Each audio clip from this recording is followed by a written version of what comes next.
Biz siz kabul edip alganda indi elbette biz baxtlı. Sizin ko'ngillar baxtlı bo'lganda jırlar bilan elbette jırlar bilan nechta bo'lsa yordam etsak, jırlar bilan sizning ko'ngillaringizga qo'sh kela olsak indi elbette biz buning bilan ikkilata baxtli. Shulay deb.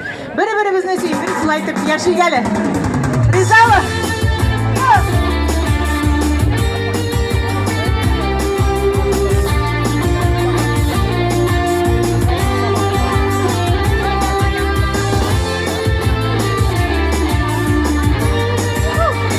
Finale, vamos passar a segunda, obrigada.